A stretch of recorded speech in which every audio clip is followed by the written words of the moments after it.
Oi, eu sou a Dani. Tudo bem? Eu sou a Delane. Olá, eu sou a Adriana. Você está ouvindo o podcast Ginga Language. Seja muito bem-vindo. Esse podcast é um projeto independente criado por 3 mulheres nativas brasileiras voltada para o ensino de português como segunda língua.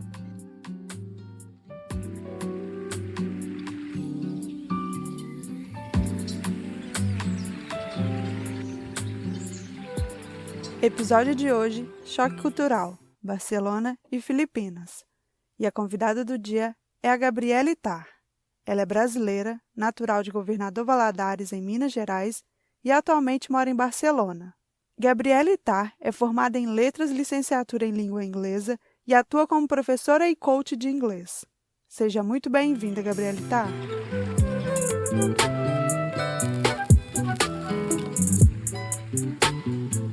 Oi, Gabi, tudo bem?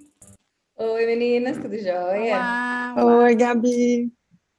Vamos começar já falando do seu inglês, né? Falando de uma segunda língua. Porque como você é brasileira, mas sabe inglês, eu queria saber como que você aprendeu inglês.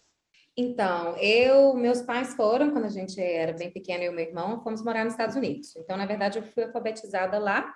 Eu cresci lá, fiquei até os 12, 13 anos mais ou menos, e depois voltei para o Brasil, que na verdade eu tive que até reaprender o português, porque o tempo que eu estava lá era majoritariamente, né, falando inglês. Então foi mais ou menos essa a primeira experiência. Depois eu comecei a dar aula de inglês muito nova, né, aos 17 anos, mas esses 4, 5 anos que eu fiquei no Brasil, eu fiquei sem falar nenhum inglês, foram 5 anos sem falar. Eu até, depois, hoje em dia, né, analisando, eu falo assim, nossa, como que eu não esqueci? Não, foram 5 anos, voltei igual a andar de bicicleta mesmo, comecei a dar aula, e depois acabei fazendo faculdade de letras na UFOP, em Ouro Preto, e dando aula de inglês desde os 17 anos, continuamos aí, entre viagens aqui e ali, mas... E você sentiu que ser fluente na língua te abriu portas? Você sentiu esse diferencial? Eu acho que sim, acho que eu não sentia tanto isso. O que eu vi, em comparação com as minhas amigas, né, do meu convívio que não falam inglês, foi uma falta de medo para fazer as coisas, principalmente por viajar, por tomar passos às vezes, né? Então, assim, quando eu decidi, por exemplo, eu cheguei a trabalhar em um navio, não foi empecilho para mim, eu vou trabalhar e vou fazer sozinha, e vou fazer acontecer, vou viajar sozinha para Inglaterra, não foi impedimento nenhum, até para países não falantes de língua inglesa, e eu não entendia muito o medo das outras pessoas em tomar esses passos. E eu vi que grande parte é porque você se sente muito confortável com o inglês. Você pode até aprender outras línguas, mas o inglês te dá aquele conforto de que alguém vai saber falar a língua, alguém vai poder te ajudar, mesmo que aquele país não seja falante de língua inglesa. Eu acho que isso me deu uma confiança maior para tomar certas decisões na minha vida que talvez eu não teria tomado caso contrário. Entendi. Então vamos passar. Você, Estados Unidos, Brasil e agora Barcelona. Como que você foi parar em Barcelona? Então, como é que foi? Eu comecei, como eu disse, eu trabalhei na vida durante 2 anos e ali aquele caso de sempre, né? Eu me olhava, você é brasileira, então você fala espanhol. Aí eu não falo. Ou você fala brasileiro, né? Também, né? E os que, mesmo que sabiam, não, vocês falam português ainda, né? Mas o espanhol você sabe, porque é igual, né? A mesma coisa. E aquilo me incomodava porque eu tinha que lutar contra muitos brasileiros que entravam na onda do sim, a gente sabe, a gente entende, a gente se vira. E aí as pessoas, não é possível que você é a única brasileira. Eu falei assim, não, gente, os outros também provavelmente não sabem, né? Se vira, né? E eu me virava com os passageiros, né? Mas aí me dava aquela vontade, porque eu ficava muito frustrada em não. Até por falar inglês desde sempre consegui me virar numa língua, me ver ali presa, não conseguir me comunicar, e não conseguir me virar, e não conseguir dar atenção ao passageiro que ele merecia, porque eu era contato direto com o passageiro, né? Eu que dava informava, eu que ajudava, eu que fazia atividades, então senti aquela vontade. Mas eu pensava, não vou ter condições nunca de morar na Europa, né? Que ainda mais para o brasileiro tem aquela mentalidade que a Europa está muito distante. Mas aí o Cruzeiro fez um contrato na Europa e um dos portos foi Barcelona. E eu falo que foi amor à primeira vista, ainda mais hoje em dia, sabendo o que é de fato Barcelona, eu não sabia nada, nada. Foi literalmente, eu desci, comecei a andar, olhei para o lado e falei, quero morar aqui. E eu já estava um pouco cansada da vida de navio, né? E aí eu fiquei esse contrato inteiro, juntando dinheiro, me organizando, e falei, e aí Menos de 6 meses depois, eu já estava morando dentro de Barcelona. Foi Legal. E aí, então, a gente tem a experiência sua também em inglês no Brasil e agora a sua experiência com inglês, como professora de inglês também em outro país, né? Como que foi isso? Ser professora de inglês como sua, né, sua segunda língua em outro país? Foi assim, bem complicado no início. Até assim, me ajudou um pouco. Quando eu fui, minha intenção era só estudar. Então, eu fui preparada para não trabalhar. Mas a gente não aguenta, né? Eu estava quieta durante uns 2, 3 meses que eu estava quieta, eu comecei a mexer meus pauzinhos e tal, vamos ver qual é que é, e eu encontrei uma certa barreira. A primeira coisa é que eu já vinha com uma carreira de 15 anos, né, de professora. Eu vinha de um país que já me enxergava como uma profissional com uma carreira consolidada, né? Uma profissional que fez faculdade federal, uma profissional que morou fora, com experiência, com muita bagagem. E na época que eu comecei, por exemplo, eu nem era tão boa, mas mesmo assim, eles olhavam meu currículo e achavam maravilhoso, e assim, nunca tive dificuldades em encontrar emprego. E aí eu já comecei a ver um pouco, mas você não é nativa, né? Porque, infelizmente, hoje um pouco menos, mas há 3 anos atrás ainda era o seu passaporte, né? Qual passaporte que você tem? Como se o passaporte falasse, né? Uma língua. E aí não é meu passaporte brasileiro, né? Não é de falante nativo de língua inglesa. Então, eu encontrei essa barreira, mas como assim? Eu também não estava desesperada para arrumar. Falar que eu sofri, não. Eu vejo isso agora, pensando atrás como que foi. Então, me aconselharam a fazer o CELTA, eu fui e fiz, e acabei conseguindo dar aula. O que acontece isso eu recomendo, né, para qualquer um que queira dar aula internacionalmente, né, de inglês, a tirar uma certificação internacional, que é essa que acaba, que valida mais o meu currículo do que, infelizmente, o curso de letras, por exemplo, né? Então, foi muito bom. Porém, o que acontece muito em Barcelona, para quem está, né, com interesse de dar aula de inglês lá, é que é um mercado super saturado de professores de inglês. É um mercado onde muitos europeus falantes de língua inglesa falam: vou passar um ano sabático em Barcelona, viajando pela Europa e vou dar aula de inglês para conseguir pagar minhas contas. Isso também faz com que eles cobrem valores super baixos. Então, assim, você tem um monte de mão de obra que está disposto a ganhar menos do que alguém mais qualificado que faz disso uma carreira, né? Então, é muito difícil encontrar um valor de mercado bacana. E os direitos trabalhistas lá não são os melhores, né, em comparação com o Brasil, que já tem mais direitos. Não, os contratos são temporários, então não tem férias, não tem fundo de garantia, não tem seguro-desemprego, não tem absolutamente nenhum direito. Eles te contratam para o ano letivo, começou, você tem salário, terminou, você não tem mais, e sem garantia nenhuma de ser recontratado no próximo ano. Então, assim, isso sim é complicado, que foi o que me fez buscar coisas melhores. E entrar, assim, para dar aula em escola pública ou em escola americana, é muito difícil sem uma nacionalidade. Então, só sendo residente é muito complicado conseguir. Então, assim, encontrei essas barreiras, mas falar que eu estou infeliz, não. Eu realmente encontrei meu nicho, eu gosto muito do meu trabalho, mas tem essas barreiras para a gente pensar, né? Caso você tenha essa ideia também, como muitos europeus, vou morar na Espanha, né? E dar aulas de inglês, tem seus obstáculos. Mas vale a pena. Legal. E você, então, já sabia o espanhol quando você estudou antes de mudar para Barcelona? Não, não estudei. Eu tinha o portunhol do navio, que eu falava com os passageiros, e sim, eu sempre fui muito para frente, como diz minha mãe, então eu perguntava como que fala isso, como que fala aquilo, eu buscava, eu evitava uma palavra que parecia que era falso cognato, eu procurava, mas não. E assistia muita série na Netflix, que aí também deu, na época estava aquele boom de série em espanhol, eu comecei a assistir, e aí, assim, o meu listening, né, minha escuta, né, estava boa. Então, assim, eu entendia muito o que eles falavam, mas na hora de falar, sumiam todas as palavras, né? Soltava uma aqui, outra ali, ri e tal, mas aí lá eu fiz o curso, né, que eu fui para estudar, então eu fiz 6 meses de curso só, foi muito bom. Eu encontrei uma certa barreira, porque lá eles têm muitos brasileiros que estudam português, claro, mas a maioria é falante de inglês que quer aprender o espanhol porque está morando na Espanha. E aí a dificuldade maior que eu encontrei foi deles entenderem, tipo assim, eles me davam um teste de nivelamento inicial e entender, a gente, era mais escrito, não era nem oral. Aí a pontuação era alta, então eles me colocavam no nível B2, C1, e eu não falava. Então, assim, eu lutei durante 2 meses para conseguir que eles me matriculassem no B1. Eu queria o A2, né, que é o nível de iniciante, E aí, com muito custo, eu consegui eles me colocarem no B1. Aí, esses 4 meses de curso que eu fiz no nível mais apropriado, eu realmente consegui aprender mais. E aí, depois disso, fui eu por conta própria mesmo, dando a cara a tapa aí na sociedade e aprendendo. Isso que você falou é muito interessante, né? Eu também, como aprendiz de inglês, da mesma forma que você, né? De criança e depois voltei para o Brasil, é interessante que a gente já parte do pressuposto que as coisas são fáceis de entender, né? E depois, e quando a gente vira professora também, e a gente tem a oportunidade de, quando mais velha, aprender uma outra língua, igual eu tentei aprender alemão, eu falei, gente, isso é complicado, né? Isso não é tão fácil assim, não. Já era adulta, né? Diferente do momento que eu aprendi inglês quando criança, eu já era adulta. Então, a gente, como professora, se colocar como aluno, né, na idade adulta, é uma experiência muito interessante para a nossa própria profissão, né? As minhas aulas mudaram, minhas aulas melhoraram depois que eu fiz o espanhol, que eu tentei aprender, porque eu finalmente vi o lado do aluno, né? Que de vez em quando ele precisa de mais exemplos, de mais exposição, de ter a oportunidade de falar. Então, foi muito bom eu ter feito essa aula, até mesmo para ser uma professora melhor. Mas eu fiz a mesma coisa, na hora eu tomei um choque, eu falei assim, gente, aprender língua não é fácil, eu preciso, né?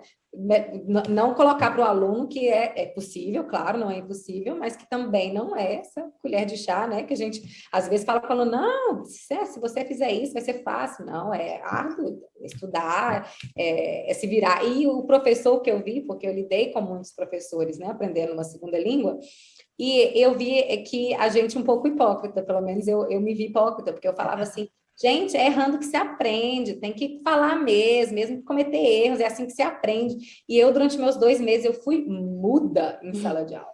Eu, assim, só abro a boca quando eu tiver certeza. Enquanto eu não estruturar uma frase perfeitinha, com todos os tempos verbais e seus artigos e preposições, eu não falo. E aí, o oposto com os meus alunos. Não, fala até se estiver errado, o importante é comunicar, né? Então, mudei um pouco essa visão aí, né? E também tem todo o ambiente, né? Se o ambiente, as pessoas que você está aprendendo ali são mais abertas ao erro, né? Também isso facilita, né? Porque a gente vê muito profissional que chega, corrige de uma certa forma, que inibe o aluno, né? Isso. Eu achei uma coisa interessante que você falou, que aqui, pelo menos, né, na escola que a gente trabalhava, eu e a Adri, a gente tinha um approach diferente para ensinar português. Para quem era latino, a gente tinha um approach diferente, e para quem é americano e falante de inglês, era diferente, um outro approach. Até por isso, porque pela similaridade da língua, ou alguma coisa assim. E aí, engraçado que você falou que aí você era colocada mais ou menos no mesmo nível, né, do pessoal. Eu achei interessante isso. Porque realmente a gente tem que considerar, eu acho, né, que tem uma certa semelhança, né? Sim, é que o entender de fato, isso não é mito. Temos uma facilidade para entender mesmo o espanhol, mas isso não quer dizer que eu dou conta de fazer as atividades de uma sala de nível B1, e eu não dava mesmo. E é até um pouco mais, eu acho, né? Não posso dizer, mas eu acho mais frustrante. Você olhar o professor, saber exatamente o que ele está te perguntando, o que ele quer dizer, rir de todas as piadas que ele conta, que mais ninguém na sala que merece estar lá, porque eu não merecia, não ria. E aí, na hora que eu tinha que fazer uma apresentação, ia. E o preconceito com o brasileiro aqui existe muito. Então, me inibia. Porque eu vi os alunos reclamando. Como eu conversava com os alunos na sala em inglês, eles não sabiam que eu era brasileira. Então, eu escutava os comentários de brasileiros que eles faziam. E muitas vezes eles, não aguento mais. Tem 2 brasileiros na minha sala, mas eles interrompem a aula o tempo todo e eles falam uma língua que eu não entendo, porque não é espanhol, tipo, eles não é igual meu professor fala. E eles querem participar, como a gente quer conversar, e né, a gente também é assim, né, mais extrovertido, então, assim, já bate esse choque cultural, e com o fato de que a gente vai lá e fala super rápido, com um monte de portunhol no meio, e aí eles ficam perdidos, né? E aí eu escutava muito isso, e me inibia mais ainda, por isso 2 meses, realmente eu era muda. Eu entrava, sorria, saía, não conversava em sala. Quando fazia atividade em grupo, assim, eu falava um pouquinho ali, mas evitava. E nunca fui tímida, né?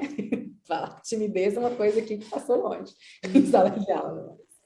Eu achei interessante também esse ponto que você tocou. É um mito ou não de que o brasileiro entende o espanhol, mas o contrário não acontece. Você acha que tem essa dificuldade, que o falante espanhol ele tem mais dificuldade de entender o português? Olha, eu acho que pode até ser que tenha, mas a explicação pode ser exatamente contato com a língua, né? A gente é um país ao redor de um monte de países de falante de língua espanhola. A gente acha que tem contato com a cultura em espanhol muito maior do que o espanhol tem contato com o português. Então, eu acho que o nosso ouvido talvez esteja mais treinado para o espanhol. E eu também percebi que o espanhol da América Latina tem muito mais cognatos do que o espanhol europeu. Então, muitas vezes a gente entende melhor o latino conversando do que o espanhol europeu, que já tem palavras um pouco mais diferentes. E aí, por isso, na Espanha, eles têm mais dificuldade. Porque eu vi que no navio eu conversava com mexicano, com colombiano, a gente se virava, dava um jeito. E aí, na Espanha, já nem tanto. O português, de fato, se eu falar devagar, tentar, eles realmente não entendem muito. Quanto mais próximo você for de Portugal, igual eu já fui para o norte da Espanha, que faz divisa, na verdade, eles já têm o galego, né? Eles têm o dialeto deles, que a Espanha tem outras línguas, né, cooficiais. E o dialeto dele, o galego, eu fui ao cinema e eu assisti e eu entendi, é muito português. Quando tinha um ator falando português, nem legenda tinha no filme. Ou seja, eles têm mais contato com o português, então entendem. Em Barcelona, como eles falam catalão, o catalão tem palavras do português, que é uma língua latina também, né? Derivado do latim, né, na verdade. Então, o catalão, ele entende mais do que em Madrid, se você for conversar com alguém que só fala o espanhol. Então, assim, no final das contas, a minha conclusão é que sim, a gente parece entender melhor do que eles me entendem, mas eu acho que se a gente colocar os dois no mesmo contexto, que vai ser o mesmo. Se eles tiverem mais contato com material em português, que eles vão acabar entendendo mais também, né? Mas posso estar enganada, né? Quanto a isso. E em relação, você falou que o portunhol, né? Que a gente usa português misturado com espanhol. Em algum momento você já cometeu alguma gafe em relação a palavras similares que não são iguais? Olha, várias, eu até tentei pensar em mais, não consegui citar vários nomes. Eu lembro que muitas vezes eles ficavam olhando para mim e ria, e eu assim, não me entenderam. Mas teve algumas gafes maiores, né? Não só falta de compreensão. Uma foi que, quando eu conheci meu marido, a gente ia visitar, os amigos dele estão na fase de ter filhos, né? E aí a gente via e sempre tinha um bebê, então sempre tinha um ou outro bebê e tal, e eu acabei usando isso como um escudo de não socializar. Tipo assim, eu socializava, mas eu não conseguia participar, até porque eles falavam muito mais catalão do que espanhol, o que também dificultava aprender. Aí eu usava aquele refúgio dos bebês. Eu ia brincar com as crianças. Eu vou ali brincar, que aí, assim, eu estou sendo sociável, mas não estou sendo obrigada a falar espanhol. Né? E descobri também, da minha personalidade, que por mais que eu fale mais línguas, criança e cachorro, eu converso em português. É a língua, não tem jeito. Aí eu fui brincar com a menina, aquela brincadeira típica, pelo menos brasileira, eu vou te pegar, brincando, né? Com a criança, que na verdade a criança não falava ainda, não sabia, mas esse gesto e a linguagem corporal, eles entendiam que eu ia correr atrás dele, né? E ele acabava fugindo. Porém, pegar em espanhol é bater. Então eu estava falando, vou te bater, e correndo atrás da criança. Aí eu falei assim, ai meu Deus, quase meu marido perde todos os amigos. Aqui brasileira agressiva? Batendo assim na cara dura, né? E avisando ainda, pode bater. Vou te bater com a cara boa ainda, né? Exatamente. Então tem essa gafe. Uma outra que não é bem, é um pouco com português, mas tem um pouco cultural, é que isso eu acho que eu nunca vou, é igual o push e pull, eu nunca vou conseguir, assim, naturalmente vir a cabeça, que é taça, copo e vaso e jarra, que é tudo diferente. Taça é xícara, copo é taça, copa, né, é taça, e vaso é copo. Então, Nossa! É uma bagunça. Mas a vergonha, assim, eu passo, né? Eu falo copo, aí mistura, mas no fim, se tá no bar, ele entende, porque dependendo da bebida, se você fala cerveja, ele já sabe que não é bem uma taça, né? Se você pede um café, ele já vai saber que é uma xícara. Então, assim, falar que eu passei muita vergonha, não, mas eu sempre confundo, aí ele me vira. Mais uma vez foi a palavra jarra, né? aparentemente, eu tinha pedido já em um barzinho, eu vi que tinha jarra, e era 500 ml e vinha naquela taça grande do Brasil, que você tem costume de ir para ver jogo de futebol no barzinho, né, e tal, que eles colocam no congelador. E eu vi 500 ml. Aí eu estava no lugar e falei assim, vou pedir uma. Aí eu estava em outro bar, eu falei, 500 ml, bacana, vou pedir. Aparentemente, a jarra não tem um tamanho específico, veio 1 litro de cerveja para mim. E aí veio a jarra, que a gente conhece jarra, mas como eu já tinha pedido, na minha cabeça eu traduzi, jarra é caneco.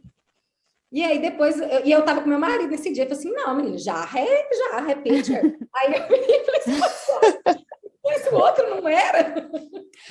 E aí eu tive que tomar, minha filha. Eu já tinha bebido, foi assim, o meu último pedido da noite. Vou pedir para ir embora, né? E eu tive que tomar 1 litro de cerveja. Então teve esse também. Um outro eu acho que é surdo e sordo. Surdo, na verdade, é canhoto. E sordo, que na verdade é surdo. E aí minha cunhada estava me contando um caso e eu já vi que eles, assim, quando eles percebem que dá uma dificuldade de comunicação, eles só param. Tipo assim, ninguém me explica, muito dificilmente. Eles são muito educados. Ou eles também nem sabem, eles só assim, fins de demência e vamos continuar o assunto, né? Então acaba que muitas vezes eu deixo de aprender algumas coisas. Mas aí eu vou perguntando, esse dia eu perguntei, que a Mica fez uma carinha diferente, mas assim, eu estava me contando um caso absurdo, né, que ela acho que ela foi chamar a atenção de alguém e foi falar, né, com a pessoa, e a pessoa fingiu não escutar e tal, eu falei assim, nossa, parece até que é surdo. Aí falei surdo. Aí ela fez uma cara, né? Eu não entendi por quê. Depois eu fui para perguntar. Ela falou assim: é canhoto? Eu falei assim: não, a pessoa não te entendeu porque ele era canhoto. Aí ela, não, é sordo. O surdo. Enfim, essas são algumas do. Eu não sei se aí é igual, Gabi, mas dando aula. Eu estava dando aula, a gente dava aula de negócios também, né? Em bancos e tal. E tinha uma aluna falando espanhol, ela sempre usava a palavra molestar, né? Então ela falava assim, não é? Ela falava assim, não, porque ele passou por mim, me molestou. Eu falei, gente, será que ela está me confessando algum assédio na empresa? Que as pessoas estão molestando, aquele cara molesta. Aí eu falei, eu acho que tem alguma coisa que não está batendo, porque a carinha dela estava muito boa, né? Assim, para ela falar, não, de repente ele me molesta. Eu falei, não, eu acho que não. Graças a Deus, não, essa gafe não, mas era uma provável, né? Não aconteceu, mas era provável. Aí eu falei, não, vou deixar ela me explicar, né, o que ela entende por molestar. E quando ela me falou que é só encostar, que, né, que os brasileiros têm costume de pegar na gente e tal. De encostar. Não, assim, de encostar, assim, né? Ele foi encostou isso. Mas não significa molestar, no sentido... Me incomodou, né? O molestar assim, me incomodou. Isso. Então, né, que a tradução seria melhor, mas incomodar mesmo, né? Foi assim. E uma última foi com o meu marido mesmo, quando a gente se conheceu. Mas não é da língua, a diferença de cultura, porque eu tive inicialmente mais contato com o espanhol latino, e aí eu via séries também mais latinas do que europeias, e aí eu via que, assim, eu ia no... Tipo, gente que eu não conhecia me chamava de carinho. Olá, carinho, é como a gente fala assim, uma pessoa qualquer mesmo, né, chamar. E aí, quando eu conheci o nome do meu marido, em português é muito infeliz, né? O nome dele é Paulo, P-A-U, Paulo. E eu não conseguia, nos primeiros meses, chamar ele de Paulo. Não saía, escrever mensagem. Então, não. É um nome catalão que significa, na verdade, paz. A palavra paz é a tradução, que é bem irônico, na verdade, mas tudo bem. Isso para um outro podcast. Mas aí eu comecei a falar assim, vou chamar ele de carinho, né? Todo mundo chama, se é mulher do caixa desse mercado, pode me chamar de carinho, né? E foi, porém, na Europa, você só chama assim, melhor amigo, irmão e tudo. E ele achou super estranho, tipo, nossa, a mulher acabou de me conhecer, já tá, que intimidade, que brasileiro. Muito caloroso mesmo, né, e tal. E depois ele me contou que achou super estranho. Mas ele, como já morou fora, decidiu assim, não, vamos, né, esperar, né, não é a língua dela, mas um outro teria assustado, como se eu estivesse falando eu te amo, né, no primeiro mês de relacionamento. É muito intimidade. Entendeu? Assim, é exatamente essa cara, é muito... Na época eu não entendi, aqui no Brasil a gente chama, né, o gato, em inglês, espanhol também, guapa, o guapa é mais comum, né, chamar. Agora, o carinho para o europeu, ainda mais o catalão, que é mais reservado, não, não é aconselhável, não. Que língua que você e seu marido se comunicam? Em espanhol? Inglês. Em inglês. A gente se comunica, hoje em dia, em todas, na verdade, já tem uma mistura boa.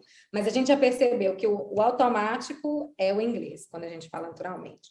Como ele está aprendendo português e eu o espanhol e o catalão, aí tem dia que a gente tira. Hoje a gente vai falar só em português, hoje só em catalão, hoje só espanhol.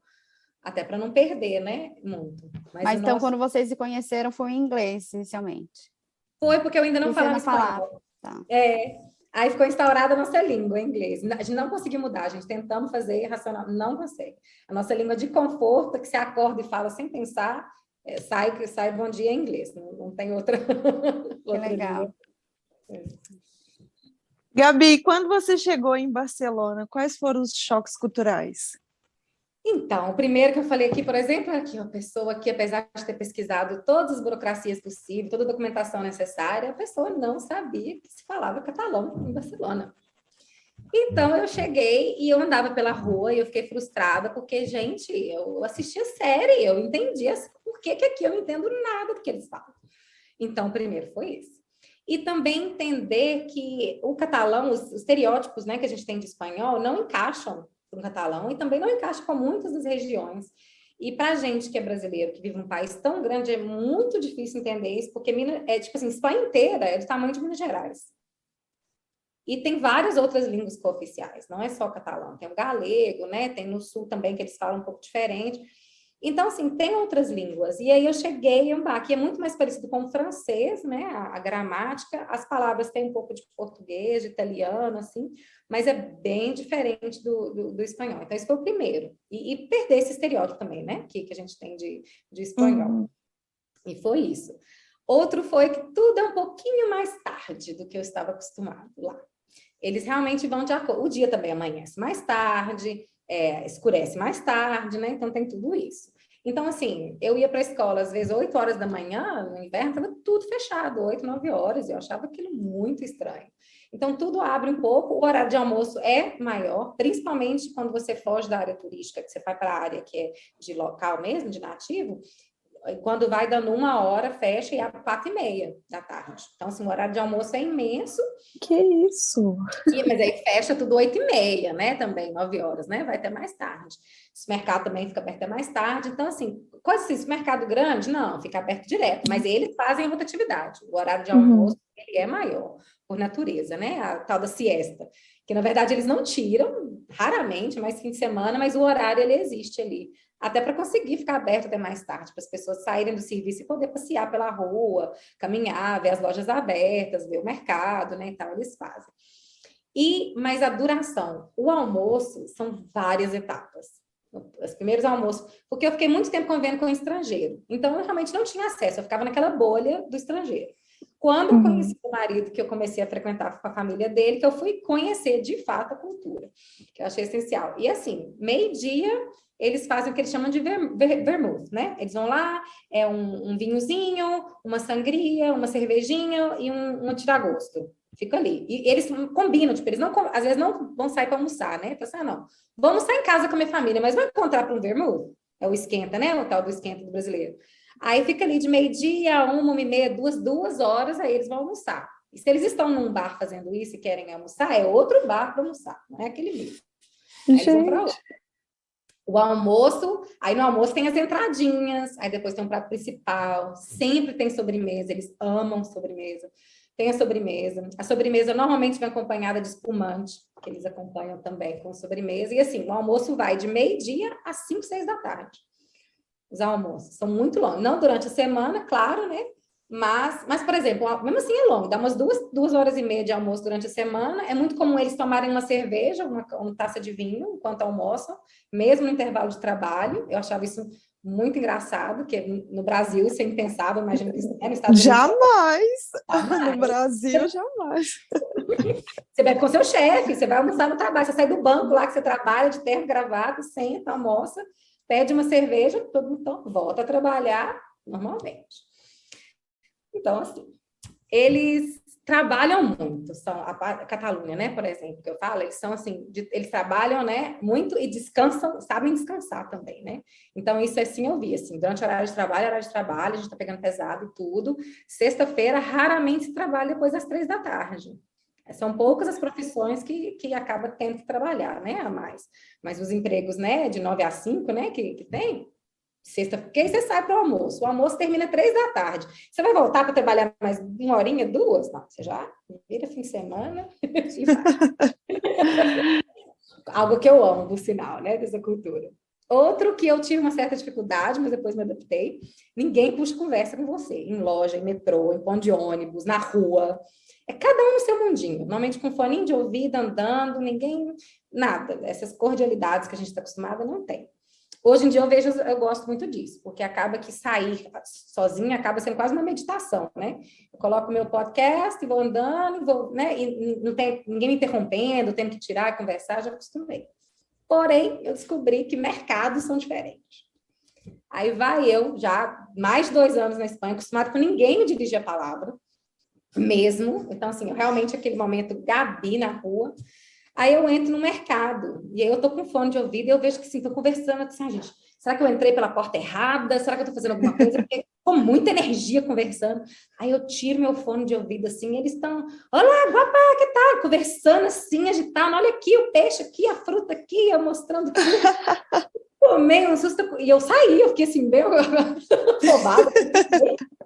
Aí fui conversar com o pai, e falou assim, não, o mercado é assim mesmo.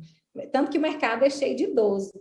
Porque o idoso gosta dessa interação. Então, assim, é muito comum. E a gente que, assim, minha sogra, quando eu vou com ela no mercado, já trata ela pelo nome. Como é que tá seu filho? E sua mãe? E seu pai? Aquele mercado é o mercadinho do bairro que você foi a vida inteira. Então, existe mais essa cordialidade. Então, eu tomei um susto, falei assim, nossa, eu já estou bem adaptada, porque isso no Brasil é uma segunda-feira qualquer pela rua, né? Com certeza. Foi aquele susto. E a última, que eu achei assim, bem diferente nossa, é que eles saem para jantar.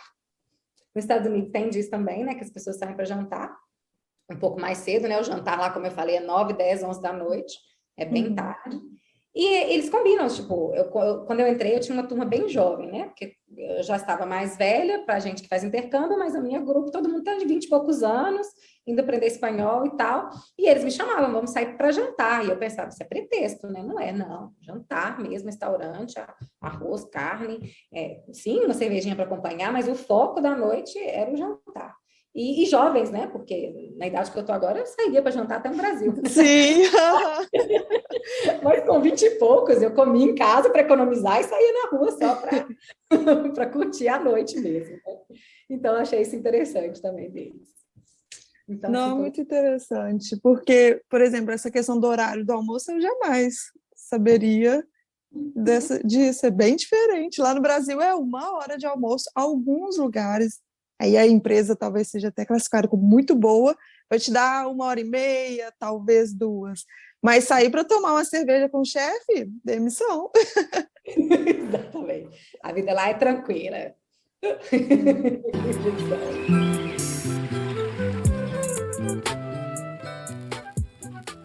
If you like our work, please consider supporting us at Venmo at Ginga 2022. You can follow us on Instagram, Facebook, and Twitter at Ginga Language. We also offer free Brazilian Portuguese classes on meetup.com. And if you're interested in having classes with us, or if you have any comments or questions, please contact us at ginga.language@gmail.com. Thank you for listening. E com relação brasileiros e espanhóis, o que você acha de diferente, o que você acha de semelhante? As semelhanças são poucas, pelo menos com o catalão. Quando eu fui a Madrid, por exemplo, eu me senti muito mais em casa nesse quesito. Porque em Madrid, sim, conversa com você pela rua, são mais calorosos, mais abertos à pessoa que você não conhece, né? E na Catalunha, não, eles são bem fechados. Então, assim, as semelhanças eles gostam de sair, igual a gente vê mesmo, né? Nos filmes e na série, que eles são festeiros, um pouco menos, eles bebem bem menos que a gente. E isso eu vi, ainda mais a gente, mineiros, né, que tendem a beber um pouco mais, é para acompanhar ali mesmo. A cerveja dura eternamente, esquenta, continua, o drink também é um ou outro.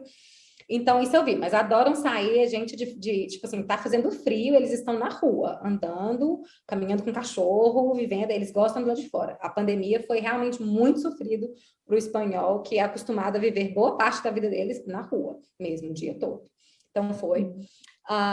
Eles são bem sarcásticos e irônicos, o catalão, que nós brasileiros temos tendência de ter, né, de brincar com coisa séria. Eles têm também, eles fazem mais entre no grupinho deles, mas sim. Eles têm fama de se atrasarem para eventos, assim como nós brasileiros também temos a fama de se atrasarmos, né? Achamos alguém. Latino é latino, gente. Eles podem pagar de europeu, mas no espanhol ele é latino, então ele tem aí. No ambiente profissional, isso acontece menos, eles tendem a ser mais profissionais, e o catalão tende a ser menos. Quando você vai para Madrid ou para o sul, o sul da Espanha é bem parecido mais com o brasileiro também. E até o mineiro, na verdade eu falo que eles são os mineiros da Espanha, que eles também comem as palavras ao falar, falam super rápidos, tem um idioma que é só deles e que o resto do país zoa muito falando, eles não falam espanhol, porque eu escuto um andaluz falando e não entendo nada. E, de fato, eu tive que treinar o meu ouvido para conseguir entender, porque eles comem as palavrinhas mesmo ao falar, né? Então, tem isso. As diferenças já são maiores, né, com eles. Igual eu falei, o catalão é super reservado, super fechado. Eu citei muito no início, a maioria, não, meu marido incluso, os amigos são todos de infância. Eles não fazem novas amizades. São aquelas, e eu já tenho, não tenho necessidade de fazer mais amigos. Meus amigos são esses, colegas de trabalho, de academia, de não for, mas eles não entram no meu círculo de amizade, são esses. Então, são poucos os que, hoje em dia que eles viajam mais e tudo, talvez sim. Minha análise disso é porque também foi um país que sofreu muito com ditadura, e a Catalunha um pouco mais. Por exemplo, o catalão ele era proibido de ser falado, ele só podia ser falado dentro de casa. E se você fosse denunciado como de esquerda, ou se fosse denunciado que estava falando catalão na rua, você era preso, e os vizinhos te denunciavam. Então, você podia contar com poucas pessoas na sua vida. Então, você não confiava em qualquer um. Então, um país que viveu isso durante mais de 30 anos, não vai confiar num outro com facilidade. Então, eles sofrem consequências de personalidade até hoje, né, disso. Então, mas em efeito disso, ele também significa que eles são claros, eles são diretos, são francos, expressam suas opiniões, não aceitam que você fale que as coisas são assim, não, são assim, mas às vezes assado e tal. E defende muito a opinião, assim. Mas, ao mesmo tempo, é ali. Ele está ali defendendo a opinião dele, e aí a conversa acabou, a amizade continua. Não tem isso de deixar de conversar, de alterar. Alteram a voz, porque eles alteram, conversam alto, mas, assim, não leva para o lado pessoal. É bem ali. Estamos discutindo política, falando de política, e o assunto vai acabar ali, não vai estender, né? E isso eu acho muito legal. Mas eles não engolem sapo. Se falou uma opinião que eles discordam, eles vão te explicar por quê, não vão te obrigar a pensar como eles, mas eles vão deixar claro que eles não concordaram, né? O catalão é considerado os alemães do sul, isso meu marido que me mandou falar, tá, gente? Uma visão europeia deles, porque eles são, isso de trabalhar, eles trabalham mais da caramba, eles são muito de trabalhar, aquilo que eu te falei, de segunda a sexta até 3 horas, mas se eles estão trabalhando, e levam um descanso muito a sério também. Isso que eu falei das sobremesas, tem uma sobremesa para cada feriado tem a sua sobremesa, e aí, um pouco antes desse feriado, começa a vender nas padarias, nas coisas, você compra, igual no dia de Reis tem a rosca de Reis, tem a como comer também, tem a tradição de como comer, são apaixonados, que eu acho interessante. E isso de uma coisa que eu nunca tinha visto antes, é de organizar eventos na casa de amigos, né? Tipo um jantar, que é jantar mesmo, cada um leva a sua coisa, né? E tal, é bem a festa americana, né? Que no Brasil a gente chama. Só que eles fazem para jogar jogo de tabuleiro. Então eles vão lá para brincar mesmo. Passa a noite, sim, às vezes come até com pressa para poder jogar logo, mas o negócio da noite é jogar. E são diversos, porque eu conhecia banco imobiliário só antes disso, né? O jogo da vida. São vários, a gente tem um estoque em casa, um armário, acho que tem mais jogo do que roupa minha na casa, são vários.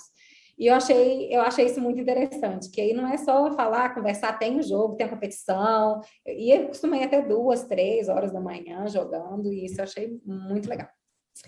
E a última é isso que eu assustei muito, foi com meu marido, por exemplo, que eles não se casam. Né? No casamento não é uma tradição que eles prezam, mas eles moram junto num piscar de olhos.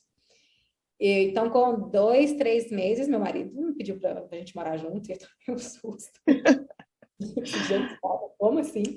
E exatamente assim, porque... E para eles não é um casamento. Ele não entendia que quando a gente foi visitar minha família no Brasil, eu falei assim, não, minha família a gente é casado. Porque no Brasil né? Como é que morando junto com fé, casado né? Exato. Para eles era. E ele não entendia, não. E lá é assim, até porque é muito caro morar sozinho. Nem pessoa de 20 e poucos anos na Espanha, em Barcelona mora sozinho. Você mora com ou família ou amigos. Então, às vezes, você até mora com seu namorado, mas você mora com as outras 2 ou 3 pessoas na casa também, né? Você comentou aí que os espanhóis, eu acho que no catalão, né, falam alto. Falam. Menos que os de Madrid, né? Os espanhóis, eles conversam alto, mais alto, sim, é normal. Eles são bem expressivos, de gesto, de fazer assim e tal, bem. Talvez se assemelha bastante com os brasileiros, né, nesse quesito. À noite mais, você toma um susto, você anda pela noite assim, o povo tá no barzinho, aí do nada solta uns gritos e tal. Em Madrid eu achei muito mais. Então, assim, que se você for fora da Catalunha, você vai sentir muito mais essa energia brasileira mesmo, de conversa alta e tudo. Então, são bem parecidos. Aproveitando essas semelhanças e diferenças que você disse sobre os espanhóis, como que você descreveria a cultura? Cultura? Ai, vamos lá. Espanha, para mim, é um lugar de se trabalhar segunda a sexta. É lugar de se andar a pé, mesmo num país onde o sistema de transporte público é invejável. É lugar onde você confia na saúde pública, onde você vê pais e mães buscando filhos na escola e já correndo para o parquinho para passar o resto da tarde. É onde eu aprendi a presentear experiências e não coisas materiais. É onde você se toma cerveja no horário do almoço, é onde você vai ao teatro, é onde você faz curso de comida vegetariana, você encontra com as amigas para pintar e beber e conversar. Onde eu me sinto segura andando de madrugada com meu celular na mão, porque eu sou perdida e preciso do Google Maps para tudo. Apesar que, claro, tem seus bairros onde, né, você não deveria fazer isso, com certeza. Mas, sim, é um lugar de qualidade de vida, é um lugar para se viver. O conselho que eu costumo dar, que muita gente tem, pela até facilidade de ir sem visto, que, se eu não me engano, está para acabar, mas que não é tão difícil igual os Estados Unidos de entrar, é que muita gente tem essa impressão de que vou na Europa ganhar a vida. E vou construir uma casa no Brasil, eu vou ter uma vida... E não, a Europa é um lugar para se viver. Você ganha para viver. É um país onde não se necessita... Claro, é sempre bom, né? Ter uma poupança, um dinheiro guardado. Mas quando o sistema funciona, a necessidade de juntar dinheiro é menor, porque os imprevistos são menores. Mas, infelizmente, o que se ganha, se gasta. Juntar é muito difícil. Juntar dinheiro lá, ainda mais como imigrante, né? Nativo são outros 500. Mas como imigrante lá, você vive uma vida muito tranquila, uma qualidade imensa, porém, sem esse respaldo de dinheiro. Com certeza é muito mais difícil. E no seu dia a dia, na rua, nos estabelecimentos, você precisa falar o inglês? Qual língua que você comunica aí? Precisar, não preciso do inglês. Porém, Barcelona em si é muito internacional, né? Então, assim, é muito comum andar pela rua e escutar falando inglês. Tem bairros, por exemplo, que são de estrangeiros, né? Então, você passa ali, ou lugares de turistas, que você passa e só escuta o inglês. O espanhol, dentro da Europa, tem a fama de ter o pior inglês, nesse sentido. Não é uma opinião minha, para ser sincero. Ainda mais sendo professora de inglês, e eles, vivendo na Europa, você tem muito contato com o inglês, principalmente o listening, né, a escuta. Então, eles têm uma certa facilidade. Porém, de tanto escutar dos outros países que falam inglês melhor, que serem, né, criticados, eles são muito inseguros. Então, com o nativo mesmo, você vai raramente conversar inglês, a não ser que você não saiba falar espanhol mesmo. Eles vão falar assim, você perguntar, você fala inglês? A resposta é igual. Um pouquinho, tipo assim, um pouco. Mas quando você começa a conversar, você vê que eles entendem, comunicam e tudo. Mas falar que precisa do inglês para estar lá, não. Mas é um adicional, ainda mais se não souber o espanhol ainda. Foi o inglês, enquanto eu não aprendi o espanhol, foi o inglês, porque eles falavam comigo em espanhol, eu entendia e eu respondia em inglês, e aí eles entendiam, e assim foi a comunicação no início, do espanhol. Bacana. E atualmente, qual que é o seu trabalho aí? Agora, então, com a pandemia, assim como acho que muitos professores, eu migrei para o online, né? E eu fui com muita insegurança, que eu falei assim, gente, eu era totalmente contra, não tem como aprender inglês online, gente, precisa de ver, encostar, papelzinho cortadinho, trabalho em grupo, tem que fazer assim e tal. E aí eu descobri um mundo no online que eu me apaixonei, eu, assim, largaria se fosse preciso, mas se eu tiver que escolher, não. E aí, também o vir para as Filipinas, acabou que a ideia de ficar 100%, né, online ficou ainda mais atrativa. Então, hoje em dia eu trabalho com aulas particulares, né, 1 a 1. Eu descobri, a vida inteira eu dei aula para todos os níveis, para todas as modalidades, para todos os, né, jeitos, e aí acabou que eu não percebi o dom que eu tinha, o talento que eu tinha para o adulto e esse serviço individualizado, que eu consigo detectar, né, a dificuldade do aluno, trabalhar em torno disso, criar um material para que ele possa aprender aquela tema, né, tópico, né, de tempo verbal que ele está com dificuldade, para conseguir trabalhar ele, para ele conseguir usar de forma natural. Então, eu gosto muito de fazer isso. E aí, agora eu estou. E com essa dificuldade de achar na Espanha um trabalho de professor de inglês que pague o que eu acho que eu mereço, que, né, professores de inglês com a carga e experiência, né, que a gente já tem, eu decidi montar minha empresa mesmo, né? Então, agora eu busco meus próprios alunos e já tenho alguns, e assim, financeiramente eu ainda não cheguei no nível que eu estava antes, né? Ainda estou engatinhando, mas estou infinitamente mais realizada e feliz com o projeto que cresce a cada dia. Estou otimista, né, quanto ao futuro dele. Os seus alunos são brasileiros ou são espanhóis ou é um mix? Na verdade, tem de outros lugares da Europa. Tem alguns brasileiros, mas meus horários são os mais loucos por conta do fuso horário, né? Então, mas acaba sendo do mundo. Mais espanhóis, porque eu tenho mais contato, né, com os espanhóis, então tenho mais, mas tem alguns brasileiros sim, tem um que mora na Holanda também, então vai variando. E qual dica você daria para quem quer morar em Barcelona? Quais os caminhos que você indica com a sua experiência? Pesquisa. Porque Barcelona é lá Brasil, burocracia é mato. Mas se fizer tudo direitinho, funciona. Assim, para o brasileiro, a burocracia lá não me assustou tanto, mas eu vi que os outros estrangeiros assustavam, que não estavam acostumados com esse sistema de burocracia. Mas, no final das contas, funciona. De vez em quando você vai lá e fala assim, eu quero te dar minha identidade.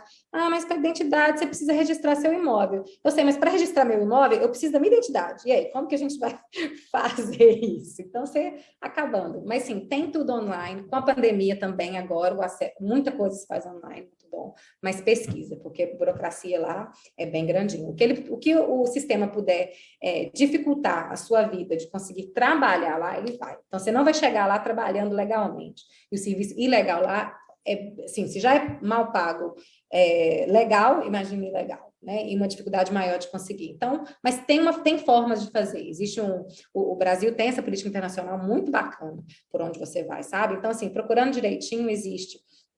Porque tem por ser um país colonizado, acaba que você tem um pouco mais de jeitinho, assim, de conseguir as coisas. Eles perdoam mais, né, quanto ao brasileiro. Então, você consegue. E o outro é aprender espanhol. Essa mentalidade de que pode ir, que o portunhol vai aprende espanhol. Aprende porque eles não entendem o portunhol. Não adianta que eles não entendem, você acaba criando mais confusão do que tudo. E se for para Barcelona, um pouquinho de catalão. Eles não exigem que você você não eles falam espanhol com você com maior alegria, não tem. Mas se você puder chegar a perguntar alguma coisa, dar um bom dia, né, em catalão, que por sinal é bom dia, né, é igual português, eles ficam mais felizes. A abordagem inicial foi em catalão, e aí, a partir daí, você conversar em espanhol. Então, isso é muito bom. E a dica que eu falei que é lugar de viver, de qualidade de vida. Não vai ser um lugar onde você vai ficar rico ou mandar dinheiro para a família de volta no Brasil, que de fato o dinheiro não é suficiente para isso lá. Legal. Eu tenho uma amiga que mora em Valência. A gente se conheceu aqui no curso de inglês. Nós duas fazendo um curso de inglês básico. E era engraçado que a gente ficou super amiga. E ela falava comigo em espanhol e eu respondia em português. Era assim, tipo... Porque a gente não falava inglês na época, né? A gente estava bem no comecinho. E foi assim que a gente se virava. E todo mundo falava... Aí alguém de outra pessoa vinha falar em espanhol comigo e eu não entendia nada. Aí ele falava, acabou de falar com você. Eu falei, mas ela é minha amiga, eu entendo ela. Eu consigo entender ela, mas não consigo. Arrumava um jeitinho, né, de comunicar. Muito engraçado. Eu acho que é isso mesmo que você falou, de você ir treinando o ouvido, né? Eu estava meio que acostumada, sei lá, a ouvir ela falar, então conseguia entender o que ela queria dizer. Muito estranho. Mas ela conseguia entender o meu português também, então não sei. Funcionou. Uma foi ajustando aqui, né, e dando ali, a gente se Foi, viu. funcionou. Assim, no final das contas, se comunica, mas É menos difícil do que é mais difícil do que a gente acaba pensando que é, né? também acho. Aí você falou pra gente que você tá na Filipinas, né? Conta um pouco pra gente como é que você foi para aí, como tá sendo essa experiência aí. Então, caiu meio que de paraquedas, assim, meu marido trabalha numa ONG, a ONG é espanhola, porém está presente em 14 países. E aí ele é responsável pelo setor da Ásia, até pelo inglês dele, né? Ele é responsável pela Ásia, e aí a agência aqui, a filial aqui das Filipinas, meio que precisou de uma mãozinha, de uma ajuda aqui. Aí eles pediram para ele vir passar 8 meses aqui, e como eu já estava, né, trabalhando com serviço remoto, trabalho remoto, já buscando alunos, eu falei, uma aventura nova, né, para a lista, né, para o bucket list. E aí, assim que a gente veio parar aqui. Como que é a língua? Aqui se chama Tagalog, a língua oficial das Filipinas, porém é igual lá na Espanha, né? Cada região tem a sua e que acaba misturando com o Tagalog. Aqui a gente está na região de Bicol, que chama, então eles também falam o bicolano. Então, sempre a gente pergunta, como que fala uma palavra? Eles, em Tagalog é assim, bicolano é assado. Então, onde a gente está, que é uma região menos turística, na verdade não é turística, onde estou, eles têm essas duas línguas. Mas que língua que você usa? Geralmente Aqui, inglês? o inglês. Eles falam inglês, né? Eles foram... não foi bem colonizado pelos Estados Unidos, mas eles tiveram guerra com o Japão, aí os Estados Unidos interferiu, e por muitos anos acabou que teve uma relação com os Estados Unidos muito forte. Então, nas escolas, eles aprendem inglês, eles falam muito, menos aqui onde eu estou, né, porque também mas acaba conseguindo uma palavrinha aqui e se comunicar. Então, eles, estando aqui, não é. Apesar deles terem sido colonizados oficialmente pelos espanhóis, tem palavras em espanhol da língua deles. Então, de vez em quando eu escuto uma palavra aqui, outra palavra ali, que é parecido com o espanhol, porque acaba que tem essa... Né? Não tem jeito. E diferenças culturais que você sentiu, tanto do Brasil quanto onde você mora agora, né? Ou Barcelona, que depois você vai voltar. O que você achou? O que você sentiu? Então, eu penso que se eu tivesse vindo direto do Brasil aqui, talvez eu teria sentido menos o confronto. Como eu tive aquela passada por Barcelona, eu senti um pouco mais. Porque aqui eu até chamo eles carinhosamente de asiáticos latinos, porque são bem latinos mesmo. São pessoas alegres, hospitaleiras, resilientes, engenhosas, assim, são pessoas de um coração bom, muito bom. Porém, é uma cultura que eles são incentivados ao agradar o outro.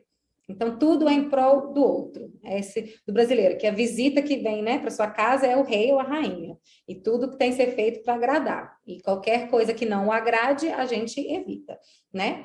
E aqui é levado um pouco ao extremo. E com isso, eles evitam confrontos. Ou seja, dar uma notícia ruim, uma notícia que eles acham que vão ser ruim para a gente, ou dizer não, não se faz. Porém, muitas vezes, você acaba ficando na mão, porque, por exemplo, eu estava no restaurante uma vez e no final a gente estava com dinheiro, aqui a cartão de crédito é pouco usado, né? É dinheiro mesmo. E aí, mas a gente estava no resort, a gente foi perguntar, tem como pagar a conta com cartão de crédito? Aí a mulher, vou ver com o meu chefe, e nunca mais apareceu. E aí como a gente já estava aqui há um tempo, a gente fala, a resposta é não. Como a resposta é não, e eles não podem falar não, eles ignoram. A mulher realmente sumiu. Pagamos em dinheiro, porque deduzimos que era em dinheiro e isso. Então, assim, gera conflitos, porque é um caso extremo de não confrontar, né? E o asiático tem isso do agradar também, né? Junta ainda mais com isso, né? Sim. Com obedecer também, fazer o que se pede a todo custo, a não questionar algo, né? Então, isso gera um pouco. E vindo de uma cultura em Barcelona, onde todo mundo fala o que pensa e o que sente, eu senti um baque muito grande, porque você não pode tomar em conta primeiro, você tem que perguntar no mínimo 3 vezes tudo para ter uma resposta de fato, para ver se tira deles a resposta. Então, por exemplo, vai na academia que a gente vai, cada dia tem uma aula diferente. Os dias que eu chego lá, às vezes aqui os professores falam, choveu, não tem professor, hoje não tem aviso com antecedência, né? Aí, ou tem uma certa comunicação, acho que por WhatsApp, mas que eu não estou no grupo, né? Eu não recebo. Aí eu chego lá, se eu passo na recepção e a recepcionista está no celular com a cabecinha baixa, não olha para mim, eu sei que não vai ter aula. Mas ela não vai falar assim, ô, Gabi, aconteceu coisa com o professor. Não, porque a notícia é ruim. Então não posso dar. Nossa, gente. Quando tem a aula, bom dia! Eu já cheguei recebendo a gente assim. E isso gera uma dificuldade. Nossa, o americano deu um troço nesse lugar. O americano aqui ia sofrer imensamente. Ia ter um ataque. Mas o que eu percebi, que o que mais me incomodou é que essa cultura colocou um espelho na minha cara da minha cultura, porque no Brasil a gente também é assim. Porém, a gente sabe os nossos... a gente sabe quando o sim é não e o não é sim. É verdade. Só que eu tô aqui, eu não sei, então me irrita, porque aqui eu não sei a cultura. Mas no Brasil é a mesma coisa. Ah, passa lá em casa depois. Ah, vou passar sim. Nunca acontece. Né? O americano é bem que horas? Que dia que é que a gente vai, né? Quer saber quando? E só que aqui eu não sei, então isso foi impactante para mim, um pouco. Por outro lado, também eu vi o tanto que o Brasil já caminhou, né? Aqui é um país onde você vê moto com 5, 6 pessoas, gente sem capacete, cinto de segurança é decorativo. E eu vivi um Brasil na década de 80 e 90 que era assim. Então, assim, eu vejo um pouco, aqui tem o jeitinho brasileiro, também existe, né? As gambiarras, né? A cultura de consertar as coisas, porque a vida é difícil, as coisas são caras, então é muito comum passar por lojas cheias de pecinhas de máquina de lavar, de não sei o quê, porque tudo se conserta, nada assim, se compra de novo, porque é uma vida difícil, né? É um país que, assim, eu vejo, é visível que está crescendo, que está mudando, está desenvolvendo, porém são 26 tufões por ano que bate aqui. Nossa. Então, é um país que está eternamente em reconstrução. Então, é muito difícil caminhar para frente quando sua casa está sendo destruída 2, 3 vezes por ano e você tem que, né? E aqui é muito forte, como um país em desenvolvimento, leis trabalhistas são bem fortes, porque senão não cumprem, né? Assim como no Brasil. O exemplo que eu dei em Barcelona é que as leis são super soltas, né? E aqui é bem forte. Assim, mandar alguém embora é muito difícil. Então, assim, as leis aqui são bem fechadas, isso. E eu tomei um susto, assim, o poder aquisitivo é muito baixo. É um país que está mudando de uma economia agrária para uma economia de manufaturados, né? Então, assim, está crescendo, porém ainda é bem sofrido. Outra coisa que é difícil é que eles não explicam as coisas. Não explicar, assim, é bem frustrante. Hoje em dia, aqui você tem que aprender a deixar ir, deixar fluir, porque, como também é um país de agradar, eles sempre querem que você se divirta. Você nunca vai para um passeio onde o objetivo deles é tirar dinheiro de você que você não aproveite. Eles vão preferir até não ganhar dinheiro, mas eles querem ver você feliz, ele quer ver o sorriso na sua cara, quer que você agradece no final. São pessoas de coração muito bom. Porém, por exemplo, a gente vai, quase todas as vezes que a gente entra nesses barquinhos de madeira, porque aqui tudo assim, a gente vê essas fotos das Filipinas, esses paraísos, e é exatamente isso. Porém, chegar até lá é sempre complicado e você coloca a sua vida em risco boa parte das vezes. São os barquinhos de madeira, pequenininho e tal, e sempre o barquinho quebra no meio do caminho. Sempre tem um barquinho. Ele sempre tem um jeito de consertar, mas a gente acostumou. Porém, teve um que demorou quase 1 hora para o cara conseguir. Ele estava lá tentando, né, fazer ele começar e o motor não pegava. E aí, eles evitam olhar para sua cara, eles baixam assim, estão lá, e não chega para falar assim, gente, aconteceu um imprevisto, você deduz, e quando você pergunta, eles também não respondem, eles só riem. E assim, eu pergunto de boa, porque eu já vi que aconteceu, eu falo assim, barquinho aí tá dando trabalho, né, gente? Aí eles ri e abaixo, mas não explicam as coisas, porque vai ser notícia ruim, né? Então, não esclarece.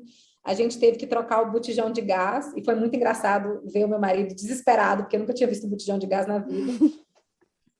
E eu olhei e eu falei assim, vamos. Aí eu falei assim, pergunta na empresa, fala com eles, olha, o sistema na Espanha é outro. Como que troca o botijão?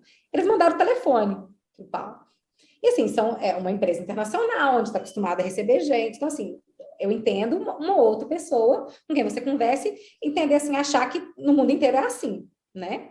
Antes de sair do Brasil, eu também achava que todo país tinha botijão de gás, né? Então, eu entendo. Porém, é uma empresa internacional onde eles viajam para Barcelona também e voltam e sabem que o mundo funciona diferente.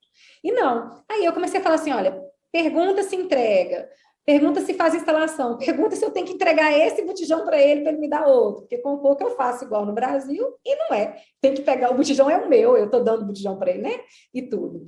E a única coisa que era diferente, que a gente custou entender, a gente ligou para lá para fazer e não conseguiu, a mulher fazia uma pergunta em inglês que a gente não entendia. Não adiantava, porque não entendia. Aí ela depois mandou mensagem, coitada. Ela desligou na nossa cara, enfim, mas ela mandou mensagem para a gente ler a pergunta. Né? O coração era bom, né? A forma de expressar tanto, mas mandou. A gente leu, não entendeu, nem eu nem ele, a pergunta. Mandamos para o povo da empresa e eles falaram assim, qual a cor do seu botijão? Aí a gente, laranjado. Ah, é o gás tal. Ela estava perguntando qual era o tipo de gás. Eu falei assim, gente, não sabia que tinha mais de um tipo. Butano, não. Eu falei assim, não sei.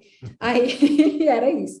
Mas não sentam e falam, não, sabe? Preferem, se vai ser difícil, se vai ser complicado, se pode causar mal-estar, eles realmente preferem não lidar, a não ser que seja perguntado aquilo ali, né? E com isso a gente já perdeu o nosso jantar de Natal, porque no hotel falou que fez reserva, sendo que não tinha. Falou que tal lugar ia abrir, sendo que não ia. É complicado. Nossa, tem que ter aquela, assim, paciência. Não, você tem que falar, não, tá bom, tô aqui, vou tentar, né? Porque senão... Imagina. E não teve uma vez que eu deixei e fluir, que não fluiu bem, sabe? É muito mais, é bem pessoal, e eu aprendi muito. Isso foi uma conquista minha mesmo, meu marido, que a gente é professora, né? Eu planejo tudo, organizo tudo, e nada acontece de forma que você planeja. Mas não quer dizer que vai ser ruim. Você só tem que aprender a abrir mão, deixar acontecer, tudo tudo dá-se um jeito, né? Aqui. E uma outra coisa que eu achei muito interessante, que isso é bem diferente do Brasil, é que na empresa do meu marido, quando aqui é cultural, quando eles percebem que vão ser mandados embora, eles pedem conta. Isso eu não entendo. Por orgulho. Orgulho, porque eu sou um funcionário bom, eu não vou manchar minha carteira de trabalho com uma dispensa, mas, na verdade, eu acho que isso é uma coisa das empresas que meio que obrigam, porque aí você abre mão de todos os seus direitos. Aqui tem seguro-desemprego, aqui tem fundo de garantia que a gente tem, eles recebem tudo que a gente recebe no Brasil. Mas pelo orgulho, decidem abrir mão de tudo para falar quem decidiu sair fui eu. E isso eu achei assim... Gente do céu! É cultural mesmo, né? Parece que as pessoas sei lá, tá dentro deles, assim, esse é o modo operante, né? Interessante. E comida? Comida é boa. É um pouco parecido no Brasil, porque aqui é arroz e macarrão, né? É muito carboidrato. Mas porque também fora isso é caro, sabe? Supermercado aqui, também, gente, vindo na época da pandemia, então tenho certeza que tudo subiu mais também. Mas qualquer coisa que não seja do país é mais caro, porque importação aqui de qualquer coisa, não só de comida, parece que a relação não é tão boa, sabe? Por exemplo, a gente foi em Bangladesh e viu que tinha muito mais acesso a produtos importados que aqui. E quando tem aqui, é limitado e bem mais caro. E eles comem o dia inteiro, carregam comida, você vai no cinema, eles têm com 2 caixas de pizza, uma sacola de hambúrguer, e nem sempre eles comem dentro do cinema, para depois. Então, assim, eles comem muito. Mas a comida tradicional é café da manhã, arroz, a base, com carne em cima, um molho assim. Daí, 2, 3 horas, macarrão, que normalmente tem um molho mais doce, que é o lanche da manhã, que eles chamam. O almoço é arroz de novo, com uma carne diferente do café da manhã, mas ainda assim carne. Depois, no meio da tarde, tem mais macarrão, docinho também. E à noite, arroz de novo, com mais carne. Nossa! Muita fruta, manga, banana também. Mas é uma comida pesada, assim. Eu realmente não dou conta de acompanhar nesse sentido eles, não. Mas é temperadinho, igual no Brasil, tem apimentada, é muito gostosa. Sempre que a gente sai com locais, a gente passa muito bem. Na hora da gente escolher um restaurante, a gente não sabe, né, amor? Mas quando a gente sai com eles, a gente passa muito bem com a comida. Só não consigo comer com a mesma frequência que eles, mas é muito boa. E em Barcelona? Barcelona também comem muito. Muitas vezes, menos quantidade. Então, assim, de manhã, eles comem também de 2 em 2, 3 horas. Tem 2 cafés da manhã, eles literalmente chamam de 2 cafés da manhã, que eles fazem. Então, 11 horas da manhã, você passa até pelas escolas, você vê adolescente, que eu achei muito engraçado, adolescente com aquela baguete, né, francesa, com Ramon dentro, sentado na calçada, embrulhado no papel alumínio, sentado na calçada, comendo com os outros, né, 11 da manhã. O almoço é aquele, né, aquela festa. Depois, 5, 6 horas, tem um lanchinho, que geralmente é chocolate ou pão. Eles amam pão, comem muito pão. Pão também é muito bom. E à noite tem jantar, mas é mais sopa, né? Uma coisa mais leve, até porque é 10, 11 horas da noite, né, Ângela? Mas hoje você considera que você segue mais ou menos esse horário? Você come essa hora mesmo? Aqui nas Filipinas a gente teve que mudar, porque aqui eles almoçam meio-dia em ponto. Mas quando eu tô lá, tranquilamente, porque você também acorda mais tarde, né? O dia começa às 8 da manhã. Aí, se 8 da manhã você toma um café leve, aí 11 da manhã você come um pão, você não vai ter fome meio-dia, você vai comer 2 horas, né? Então, sim, minha forma de comer hoje em dia é muito mais espanhola do que brasileira ou filipina. Legal.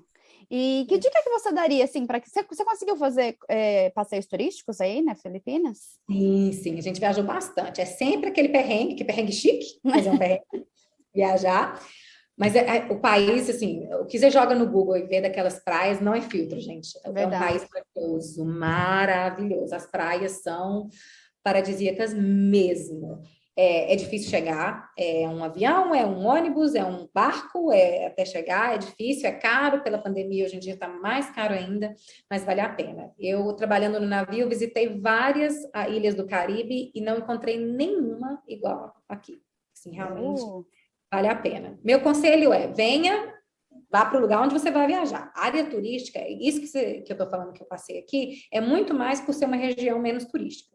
Quando você vai para Palawan, por exemplo, que é puro turismo, eles já sabem lidar com estrangeiro, sabe que o estrangeiro gosta de respostas diretas, né, de lidar. Então, assim, e você também acha, porque é muito comum aqui as pessoas aposentarem e vir morar, estrangeiro aposentar e montar uma pousada, abrir um restaurante em área turística. Então, você encontra o serviço atendimento ao consumidor um pouco mais parecido com o americano, o europeu, né, o brasileiro aqui. Mas fora da área turística você encontra uma dificuldade maior. Mas gente, eu acho que todo mundo tem que conhecer, pelo menos uma vez na vida, vir. Que legal. Quantos países você já visitou? Então, no total agora, tem 31 que eu visitei. Nossa! Muitos. Mas a maioria, igual eu falei, foi no navio. E aí já não é viajar, e foi muito bom, porque cada ilha do Caribe, por exemplo, é um país, né? Então conta. Mas viajar igual eu estou fazendo agora, desde que eu morei em Barcelona, que eu aprendi a viajar melhor, conhecer, a me infiltrar dentro, né, dos nativos, dos locais, para conhecer, fazer perguntas, me interessar. Isso eu não fazia antes no navio. Você nem tem tempo, gente, porque é tanto trabalho que é até complicado. Então, assim, eu confesso que os últimos países que eu conheci, eu conheci de verdade. Então, tem muitos que estão numa lista que agrega número, mas eu gostaria de voltar para ter uma experiência melhor, por exemplo, em muitos do que eu visitei. Mas eu tenho uma listinha que agora eu não vou, eu tinha um objetivo que era 40 antes dos 40, que eu queria completar 40 países, mas antes eu ganhava para viajar, né? Agora, pagando para viajar, vai ser... E 40 já está na portinha aí, já é ano que vem. Então, eu falei, então não vai dar, não. Legal. Você voltaria a morar no Brasil?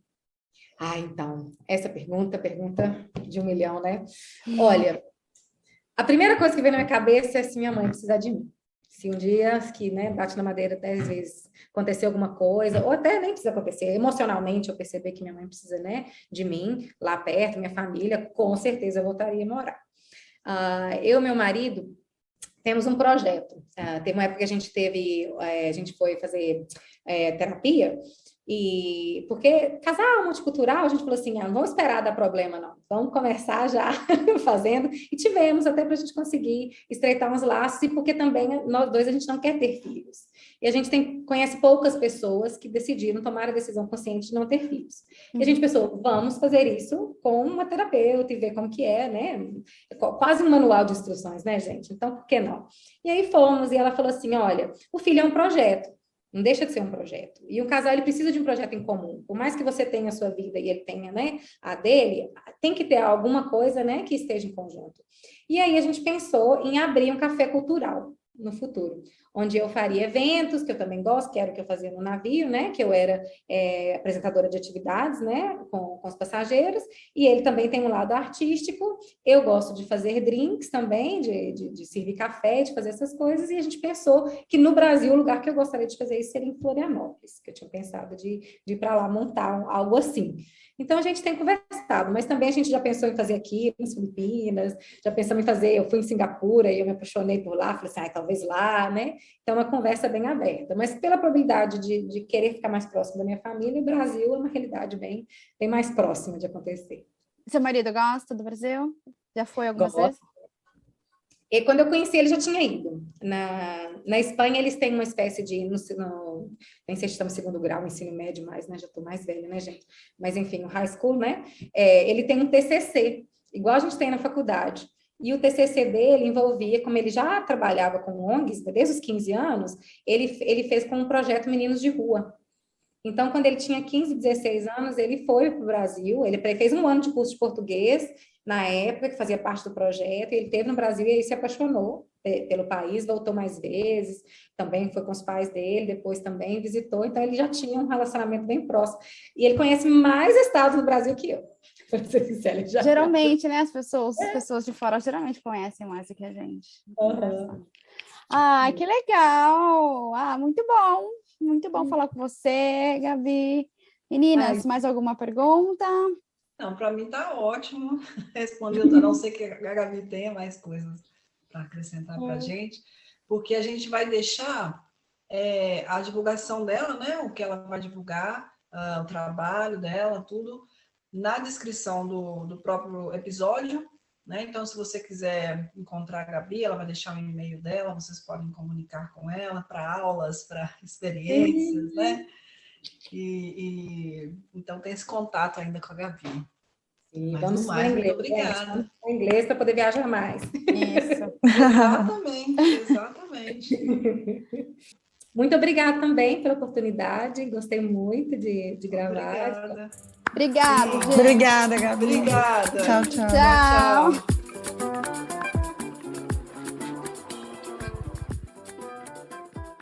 E estamos chegando ao fim deste episódio. Os links mencionados nessa entrevista estão na descrição. Agradecemos a todos os ouvintes pela companhia e pelo apoio. Se você gostou desse episódio, siga o podcast e indique aos amigos. Siga a gente também nas nossas redes sociais, @gingalanguage, porque tem muitas dicas legais por lá. Até mais, gente! Tchau!